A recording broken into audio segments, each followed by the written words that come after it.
This is Gerald Johan van Was. I will continue with my series about a learning process, how to learn Chinese from comparison to English, as how I learn it, because I can't learn things by heart. People always say, oh, you just have to learn everything by heart. No, I need a foundation. Foundation, where does it come from? How do I recognize a character? How can I remember the character? By understanding the character. How do I understand also the pronunciation? By understanding the pronunciation.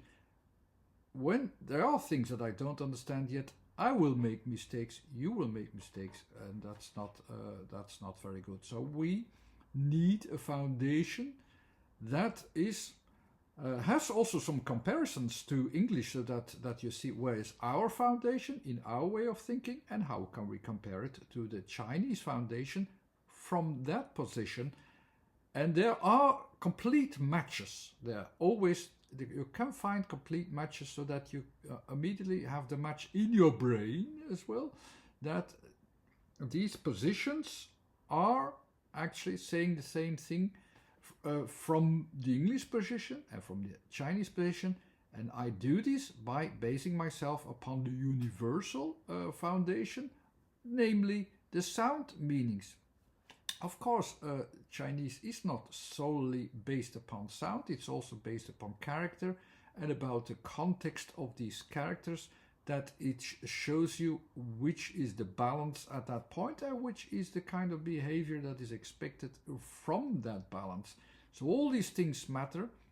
They matter in English as well, but in a different way, and I already explained it a couple of times.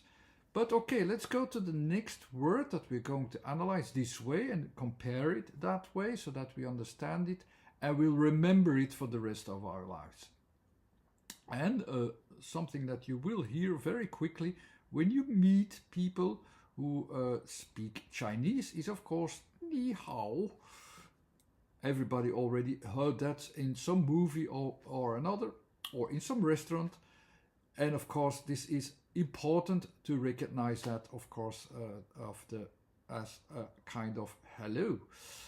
I will analyze the combination of these characters and compare it, as I said, to English and to the sounds that are produced in it. And my comparison has a foundation in my scheme of letters, that we orient ourselves into the world with a number of letters, and the numbers are organized by a numerical order. This numerical order has some letters reserved to orientations in space, others to the orientation in time, and some others, they make the context complete. The foundation of the script in the Eastern, for the Eastern path, is always in timing, so that's also how they fit into that frame, while ours is based upon the sounds alone, and these sounds direct you immediately to a pinpointing place where we start from, different from the balance that has been shown by the characters in the Chinese script, related with the sounds that describe that even a little bit better, more in that order. So we have the ni hao, and the ni is the part which has the reference, as you see there, it has the reference with the first part of the character of ni in the place, so it's placing itself in the reference of an application at the place where we in Western world always start from. So it takes its place for making a subject in that it makes a foundation there in that part, and it will make a place for a person as a subject. So also the ni part, the first part of ni hao, this character has two parts. This first part is then the foundation of the person. The person is, you still remember maybe as this. So it's applied starting point. It's as if it takes a step, and that's my starting point. The starting point is at the same spot as we associate our world in the West, in the Western foundation, with the A. So it is the foundation for a place, but also for a person, a subject, and that's what it is referring to. It starts here from a subject or even a person as a subject. Compared to numbers a little bit, it is important. It is like the A, it's going from 0 to 1. It tries to define 1, the starting point of 1, where we start all our reasonings, all our vision, or how we see things. But this foundation, which is a centered foundation, is not the centered foundation as such as what someone, as a person, finds as an opinion, as a first opinion. No, this starts from someone's vision, from your opinion, yours. So it goes towards the next step, the other, which is also nearby. So it is closer to a second opinion. It's the second part. It's like the number 2. It goes towards the number 2.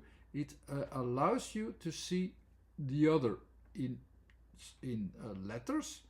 The A is also comparable to E. I will explain that later.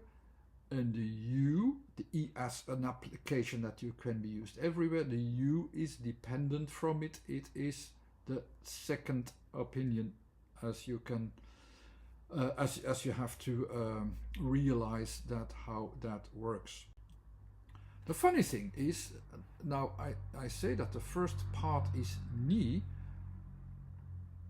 The ni is also a Japanese word for 2. And if you see how it has been written, it is actually also describing, I start from 1, my starting point, and I go towards 2.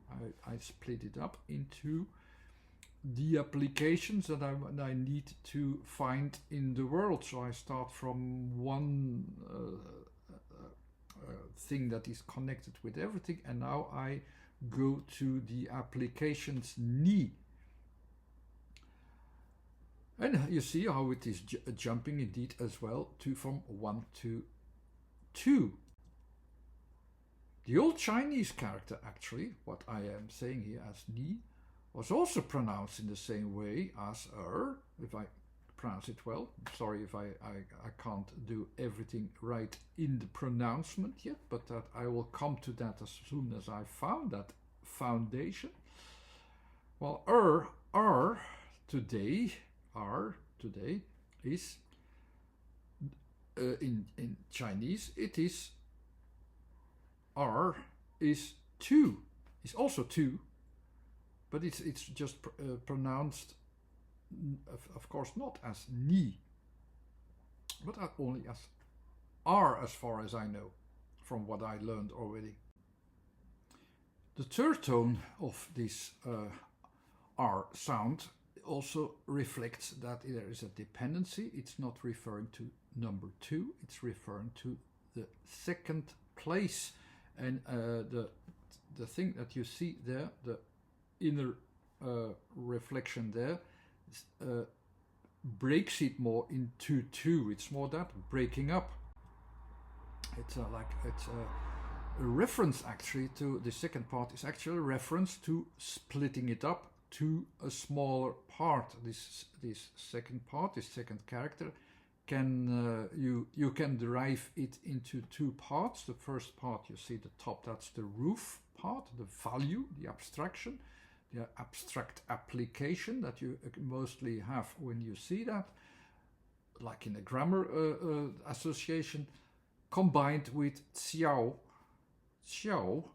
or small, or yeah, where it is the breaking point is making it smaller. The second position, just like U, is of course also a smaller position, a smaller part, also because we don't know it completely. So that is a reference to the main frame, and the second frame, the smaller frame, the smaller part, the secondary part, more in that way of thinking. The part after that, after ni, is how, or mostly it is also associated with good, but I think the best comparison is to the English well, and I will explain that in a short moment, why well is even the best way to describe this second part. Also, how is in two parts. The first part is the feminine character that I have described before, the female part, and as you know, also in grammar and in foundation, we have male, female, and neutral. I will call it neutral foundations of words. They have them here as well, but more literally, it's female, male, or neutral, or even animal, if also in that category. But in a logical sense, I have tried to explain it. The female, the male, and the neutral part are also relevant to foundations if you start from a first starting point in space, of a starting point in timings, or a starting point in context. They are related with these three categories. It gives you a different perspective. They are in total with the sounds, because here I'm talking about sounds and about the reference points in the sounds. There are three reference points, either in space based upon or in timings based upon and in context based upon ich. The female character is it has a reference in as a second category in the timings, but it's dependent on the development of finding the timings, the openings in the timings.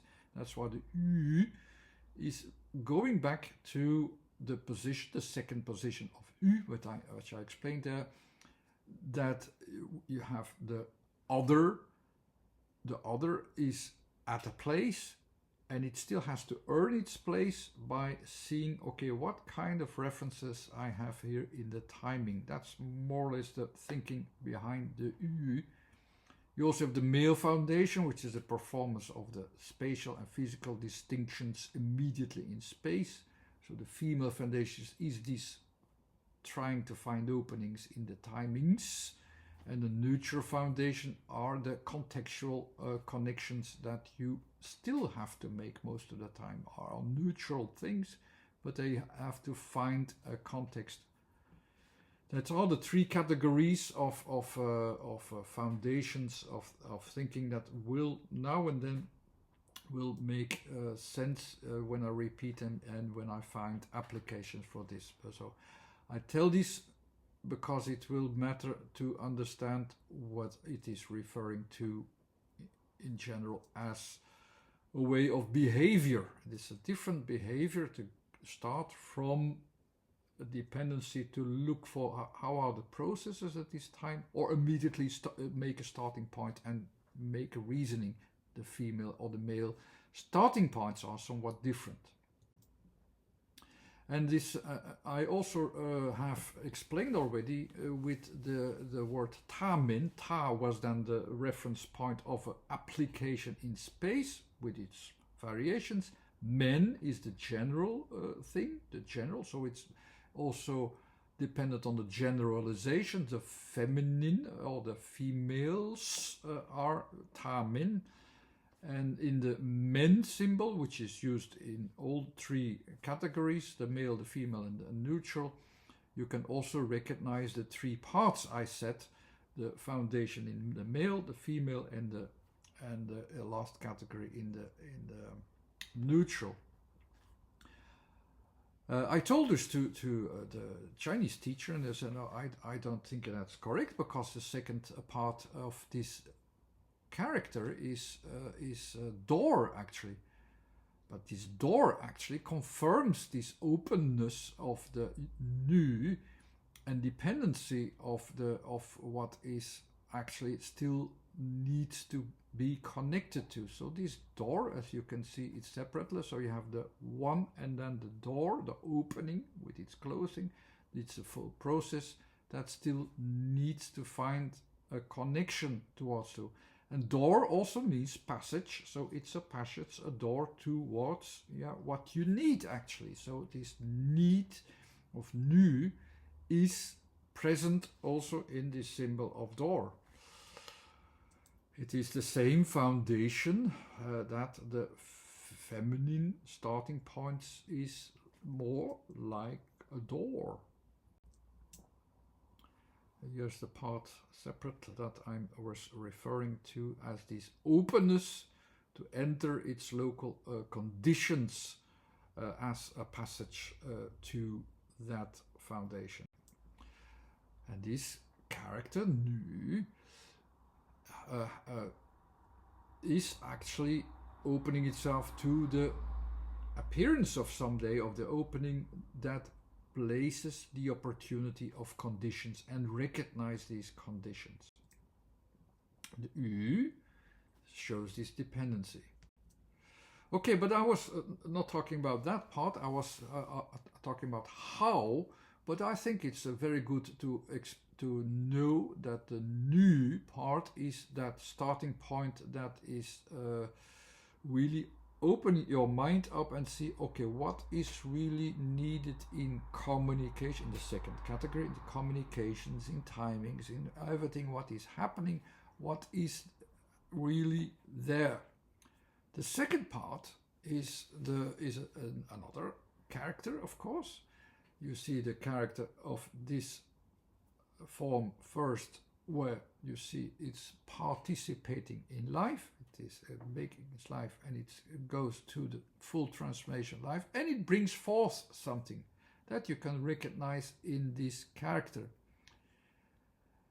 And what does it mean? It actually means it can be used for, like a son. So the female brings forth a son. It is more like an association with both. So it brings forth something of fertility. It's an association of fertility. That's the way how you can understand this. It is associated in that way. It is an openness. So it is an opening towards this idea of fertility.